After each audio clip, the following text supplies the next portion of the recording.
Streamed live on Twitch at Lord Brandon 10. Alright YouTube, welcome back to another video. In today's video, we are going to be showing you the best build for TAN-2 free-to-play. So the one taking the charge on this is going to be none other than my number one himself, Nix. He's going to walk you guys through the build, show you guys what's up, explain it. Nix, the show is yours. Let us know what's up, man. Thank you, man. Thank you. So basically, with the TAN-2 build, the way it's working is through the artifact tree. And with the artifacts, you're looking for 4 main artifacts here. You're looking for Talisman of Revival, Talisman of Luxuriance, Talisman of Unity, and Talisman of Inspiration. But the main benefactors of this whole build are your first 2 talismans, due to the fact it's not just a damage build. You're actually helping the team out a lot more than you think you will be, because as we know, TAN-2 is a support character. But with Talisman of the Revival, basically what's going on here, it's when you heal people to full health, you're also gonna restore health for 8 seconds, and that goes up. So I've got it at set 2 right now. Goes up to set 5, you can get it up to 10% health. And Talisman of Luxuriance, targets healed by the wielder's abilities also gain a 5.4% overshield lasting for 6 seconds for every 20% health they've lost. So not just the fact you're healing them over 8 seconds, you're also going to give them an overshield while they're healing. Next is Talisman of Unity. So healing a target at 100% health also grants them a damage bonus for 4.5 damage bonus for 6 seconds. This also goes up to 10% damage for 6 seconds at tier 5. So here, these 3 all work in Unity together. The only talisman you're really using for yourself is the Talisman of Inspiration, where you deal extra damage while you're receiving continuous healing. So at the minute it's at 8%, while it's at tier 2. At tier 5, you get that up to a whopping 18%. Overall, you're giving yourself and the entire team a lot of damage. And over our trait levels over here, I've been refining it to get a solar boost, range damage resistance, damage boost. These are the big 3 you're looking for. I believe there is precision 1. I would take that over the solar boost. But the solar boost is an amazing perk. Because it not only goes for the abilities, it goes for solar weapons as well, correct? Yes, so it does both. So your abilities are hitting like a truck as well. We might have to record that again when Mum walked in the room. Oh, I got you. She was saying goodnight, so I don't know if it picked up. No, I heard. Alright, Okay, so that's the artifacts. Next, that's the artifacts. Here I've got the talent tree to 1. I've done this all free to play, by the way, guys, so this is very, very doable. Getting your TAN-2 to a T1 at least. And this, to me, T1 and T2 are going to be your biggest helpers in the entire build, because you're also getting damage resistance when you're in Dawn Star, which is your healing mode. In Dusk Star, you're increasing damage by 10%, which is your aggressive mode, which is where you use the sword swipe, you shoot out your solar ball on the sword. You're doing 10% more damage with that mode. And then with T2 Phoenix, your next shot after casting Sunset, which I believe is the healing, but we'll go over that in a second. You're creating an explosion for 1,331 extra damage. It's just a little bit of an extra boost.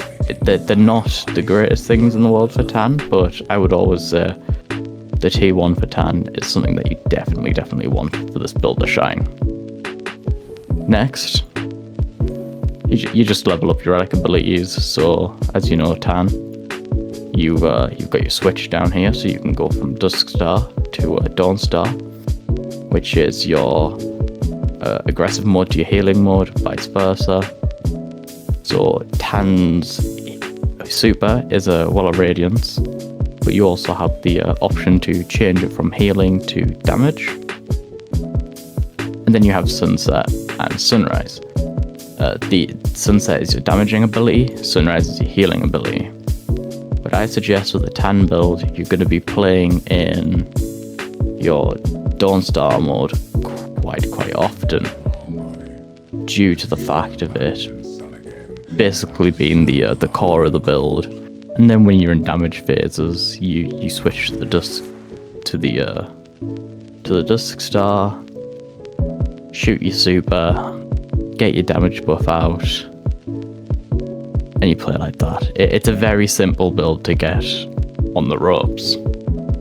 And then you have your relic traits. These just help you scout rifles, and while your world's out, you can switch it between the two, which is pretty good.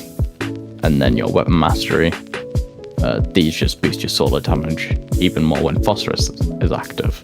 Phosphorus, how it works is on precision kills, I believe, you gain an extra damage buff on solar weapons.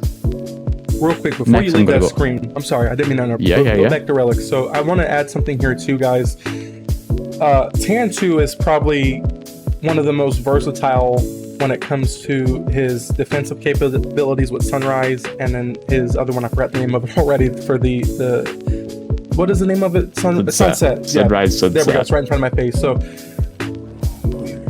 like Nick said here, with the build, a majority of the time you're going to be in Sunrise. You're focused on supporting, but keep in mind too, guys, with this build here, whenever you're doing damage and you're clearing ads or whatever, let's just say you just pop the healing aid for your team, you quickly swap over, press your secondary ability key, you can quickly swap over to Sunset, and you still have that ability charged up, so you can throw your sword attack, and as you're still doing DPS to the ads or whatever it is you're shooting, your abilities are actually recharging faster, both of them. So you can swap back to your nade, or swap back if you don't need a nade, you can swap back and just throw another sword out, or whatever the case is. And what really takes this, at least this part, to the next level, is click on your weapon mastery. What pairs well with this, if you go down to number 4, this is the perk that we are actually waiting to unlock. We have to wait, I believe, until tomorrow for the daily reset. But essentially, to sum this up, is whenever you activate Phosphorus, whether that be through your Sunrise or through your Sunset, so whether it be your scout rifle or your sniper, whenever you get a precision shot, it is going to extend it by 3 seconds and 2 seconds. And so you can constantly keep Phosphorus up, so you're going to be able to take advantage by the time you get to level 5 at 50% extra damage, stacking that on top of your artifact. I want you guys to realize how tanky of a build this is. You have your artifact that Nick showed you guys. So not only you have the solar boost, and then you have all of the other attributes that you're getting from it. You have Phosphorus, which at level 5, which everyone should be able to do by getting up to claim 1, which it's the first thing you get. You're going to have 50% extra bonus damage on that. And then you're going to have unlimited uptime so long as you are hitting your shots.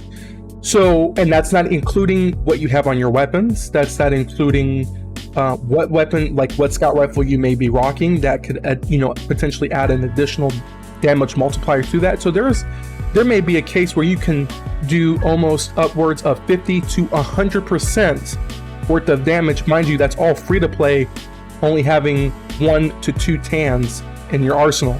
So it's a really deadly build. You can play offensively, and you can definitely play defensively with this kit here that he's showing you.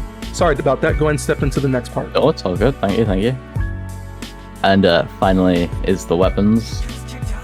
Really for the weapons wise, you just want to go for solar weapons. So here I'm using the Total Lockdown and the Borealis. Yes, Borealis shows up at Void, but its exotic trait here, the Fundamentals, lets you switch from Solar, Arc and Void, so you're covering all shield bases, which, as we know, the game has permanent match game on it. So just with Borealis and running TAN-2, you're dealing massive amounts of damage, and you're also covering all shields, which is going to be beneficial for not just you, but your whole team. With the Borealis, I've unlocked its Catalyst, which I'm dealing an extra 20% to bosses and powerful combatants. So for example, the raid boss, you're going to be doing an extra 20% damage just with Borealis alone.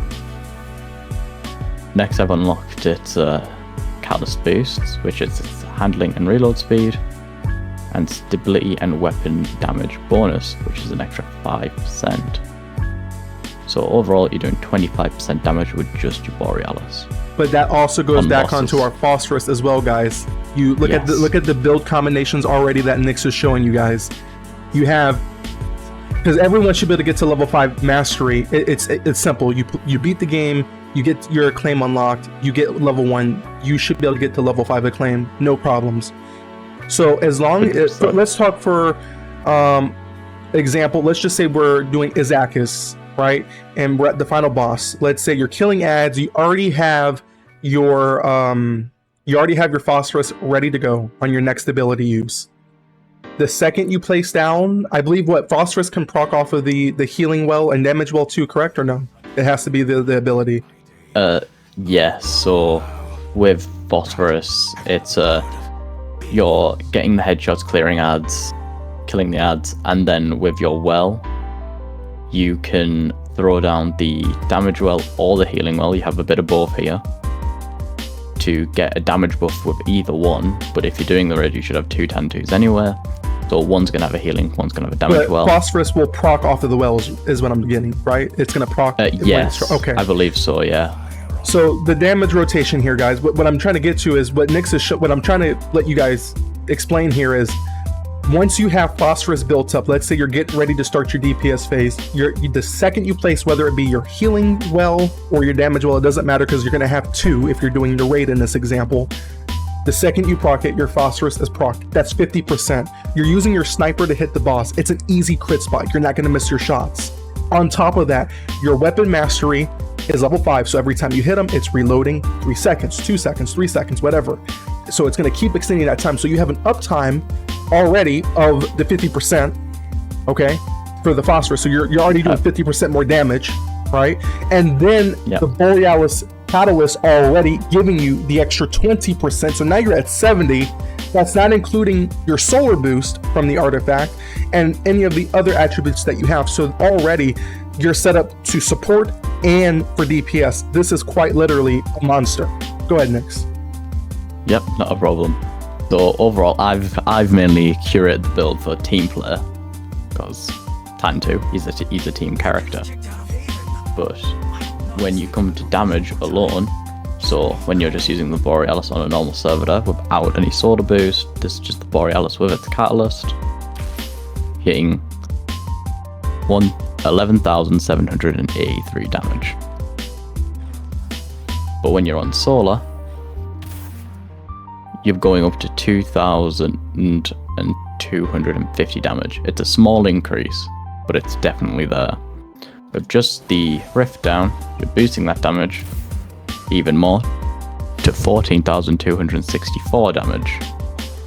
So overall, we've put an extra 3,000 damage onto our Borealis just by putting it on solar and putting down your rift.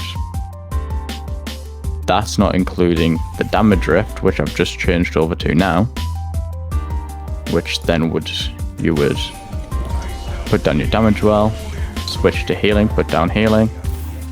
You're hitting 18,394 with just something as simple as that. So on got the wrong server down here, but just something like that, you're hitting nearly the 20,000 damage on top of being able to heal your team, giving them overshields, giving them a damage boost as long as they're at 100 health if you've healed them.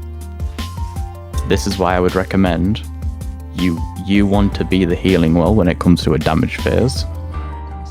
Over to the damage well, due to the fact you're going to give your team an extra 6.5% damage on top of the damage rift. And the damage well. Let's while we're here, since we're at the firing range, go ahead and charge up, switch to your scout, quickly charge up your phosphorus real quick, and see what that number is. So let's see what that number goes up to now with the phosphorus. And keep in mind, guys, the numbers that you see here isn't gonna, once we proc phosphorus, it isn't going to deplete the 50%, because like I said, right now we don't have the acclaim due to the time gating. So keep in mind, the numbers that you see here are gonna get way better once the acclaim comes out and you can get it to level 5. So go ahead and charge up, and let's see what numbers we do. So right now, if you guys look at the bottom bar above his health bar, that if you're on sunrise, it's going to be the one on the right, and then sunset's going to be the one on the left. It will charge both, but it will prioritize the one that you are on. So now his bar is full. So the second he pops a healing rift, it is going to activate phosphorus. Right now, he has it for 4 seconds, and look at the numbers. So just there alone, we're nearly hitting, I think that was 20,000 nearly.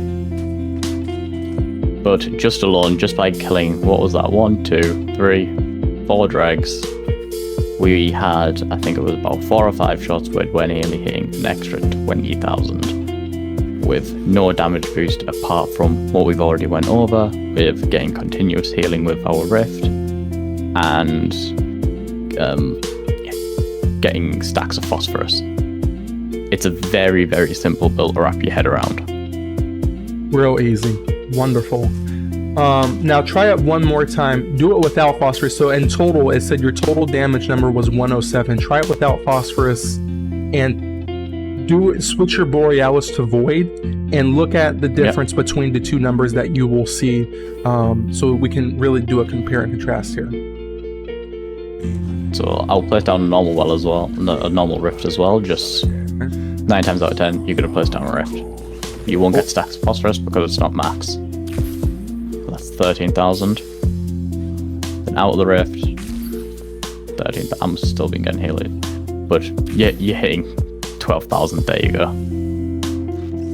Well, switch it. So clock phosphorus with it. So let it restart the damage, the total damage number on your clock there on your personal timer. You see where it says 57? Can you reset that? Yeah. And then, so build your phosphorus up. So go and build phosphorus up. And then what we're going to do is we'll have phosphorus, we'll reset the battle thing. And let's see how much damage you do with phosphorus on Void. Okay. But already, if you guys just saw the compare and contrast, the damage numbers was way less. Way less. So that is why you want to make sure you're running. It doesn't have to be the exact same kit. You can swap up snipers or whatever, but... So here you're hitting about... Is that 5,000? 18,000. 18. I don't know where I got 5. It's because there was a 5,000 popped up on the side, but you're hitting about 18,000. So you're losing out on about 2,000 and some of the numbers of damage, but... it's viable, but with the build, it's TAN-2. You're already playing solar. You want to use that solar buff. You want to use the buff that you've got applied. Because not just Borealis is in the game, but so is Izignagi's. Izignagi's is also solar, and this will take the build to a whole new level once we've got it unlocked. And but already, there's already speculation that we've had between Nix and I, which sniper is better, Izanagi or Borealis. So we'll have a video on that to come. But stay tuned for that one. But yeah, that was amazing. But on top, this is a little secret I've been keeping on top of this. With the abilities. So with your sword swipe, you're hitting 15,000 damage. You're hitting just as much as you would without any healing buffs there. But with the healing down, you're hitting 20,000 damage. And that's just a quick swap. And you're doing just as much as you would with the Borealis single shot as you are with the single sword swipe. And you see, no buff there, 13,000. Wild. So it is a big part of the game to use your kit. And that's why I recommend just swapping every few seconds. Mainly play on your healing, but if there's a group of ads, just swap over, hit them with that, swap back over your healing. As simple as that.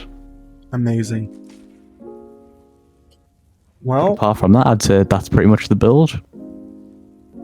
All right. Well, thank you so much, Nix. Guys, I'm gonna link his stuff down in the description. Make sure to check him out. We are gonna have a lot more of these builds coming out, both paid kits that help you with some of those top tier mid-maxing, and then we'll also have more of the free-to-play builds such as this one.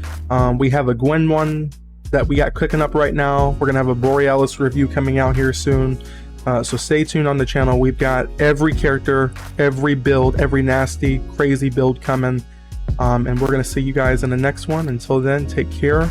Come over to my Twitch channel where we're streaming this literally daily at Lord Brandon 10, link in the description. And take care. See you guys in the next one. Bye.